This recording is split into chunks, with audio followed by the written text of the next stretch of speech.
Nothing is evil at first.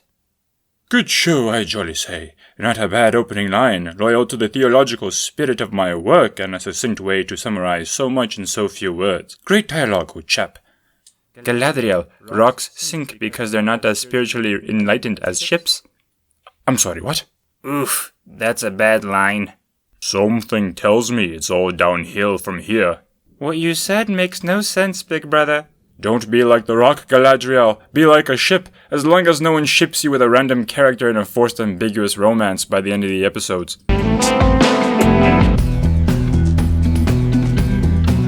You know, Galadriel was meant to display a different and much underappreciated archetype of feminine power, present in medieval and classical lore. But as far as the warrior princess archetype is concerned, it could have been worse. Also, it helps that the actress is totally gorgeous. Beauty heals the soul indeed, enough to make one endure the girl boss. It's when they give them dumb haircuts and masculine faces that makes it unbearable. I want to see her boobies. What's Galadriel's tax policy, by the way? Shut up, Martin. You know, black hobbits technically do exist in the real world. It's the pygmies of Central Africa. That's kinda racist. Oh, Mother, I don't want to be in a camp all my life. I want to see the world. No, Nori, you haven't had your call to adventure yet. Are those Irish hobbits? I guess that explains Sam's love for potatoes. Now who's being a racist? Well, I'm part Irish. Why don't I have peace in my heart? It's just your PTSD. That's just for lower males. I'm scared of battle. I've seen more than you because you're just a pampered politician. But adventuring will mess up my hair. Oh, look how they massacred my boy. I know the feeling. You massacre your own characters, Martin. Shut up, Lewis. Grr, one day a king will make our realm great again, and we don't want elf immigrants no more. Grr. This is too on the nose, even for me. Is it, though? Shut up, Lewis. I must say, if this scene is indeed some sort of social allegory, I'm going to lose my rings of power. Beauty has great power to heal the soul. I must jolly say, old chap, that I'm impressed at least with the faithful and somewhat accurate Catholic theological mindset I infused in my literary work. No postmodern nonsense about how pooping in a jar is beautiful art and whatnot, although this show itself might be a poop in a jar if they're not careful. I think he just wants to see her boobies. I also want to see her boobies. Enough about boobies!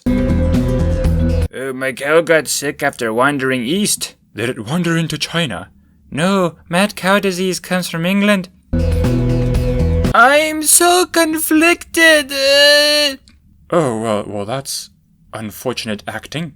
Oof. You gentlemen think that the reason we just get stoic warrior women these days is because most actresses have the emotional range of Vladimir Putin laced with Botox?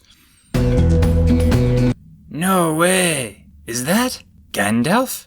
No. That's not how Gandalf arrived in Middle-earth. If that's Gandalf falling from the sky like Lucifer, I cannot be held responsible for my actions. They must have written the script during one of those satanic Hollywood orgies. It could be Sauron re-emerging as a benign-looking dude to fool people. Oh, I certainly hope that's the case. I doubt it. No, my sweet elf prince, don't go. I'm sorry, baby. I must go on a quest to find my personality. We must build a light tower. Come with me. I'll take you to the dwarves. Strolling down to the dwarven town. I like dwarves. Me too. All is jolly between our two races. Did those two just casually stroll thousands of miles with no supplies, no armed escorts into another country? Maybe I should have made Elrond be the one to simply walk into Mordor wearing a bathrobe, slippers, and the Ring of Power. That would have saved me a lot of trouble with, writing a story that actually made sense. I must be honest, however. The scenes with Elrond and Durin in the caverns of the dwarves is probably the best scene so far. Oh, indeed. Yeah. Testosterone! Are those escargots? Disgusting. Diverse African, French, Irish hobbits, whom I modeled after English countryfolk. It's quite alright. I only can't stand the French element! Hail Britannia! Resist the French invasion! Ah! Please save me, shipwrecked humans. I thought it was a good idea to jump into the middle of the ocean and try to swim home for some reason. What? We're castaways. You're just another liability. Yeah! How dare you, small-minded men? It takes a strong woman to do the right thing. Come aboard, you poor girl. I shall love and care for you forever. Hey guys, she's an elf. Gasp! You lied to me! How dare you? What? Die! This entire scene makes no sense to me. That's a badass sea monster attack, though. Indeed. Orcs chased me from my homeland and burnt it to the ground. I was right, but the male characters didn't listen to me. This is a man's world! What? But this makes no sense. If there are hordes of orcs running around destroying entire villages and causing refugees, then how in Bilbo's pipeweed did the elven military not hear about this? Also, what the hell is she doing with that rope? It's not attached to a mast or anything useful. Is this some sort of Middle-earth pole dance or something like that? The one feminist among us, ladies and gentlemen. Shut up, Lewis. Now, this here was the worst scene in the entire show so far. Galadriel single-handedly killing the troll wasn't as bad as a single mother and village nurse killing an orc with what I assume is no training or military experience. Way to make your primary antagonists come across as non-threatening if just anyone can kill them. The forces of evil right here, ladies and gentlemen.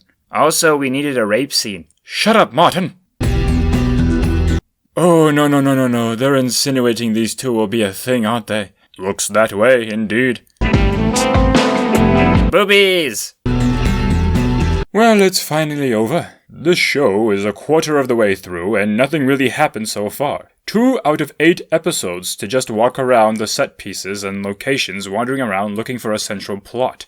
It lacked participation from the antagonist as well. Sauron should remain an ethereal force in the background, like in the books, sure. But even Fellowship of the Ring had the Black Riders that appeared immediately and rose the stakes of the story, acting as agents of the antagonist and constantly reminding us of the threat by being threatening. Here, we're a quarter of the way through, yet the central conflict is completely in the background. So much so that it's easy to forget it, despite Galadriel constantly talking about it. We don't actually see anything. Here, there is no significant antagonist character that appeared so far, and no conflict between the established characters except annoying fantasy racism. Which was rather odd to me. I explicitly made the dwarves and the elves suspicious of each other by race. But here, the main distrust is around men and elves.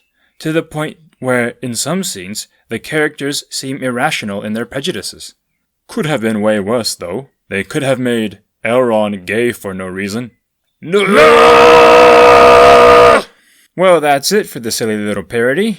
I'm sorry I put you guys through that, but if you want to go through more suffering, then support us on Patreon, and like and subscribe, and share to spread the misery around the world. Anyway, thanks for watching. Peace.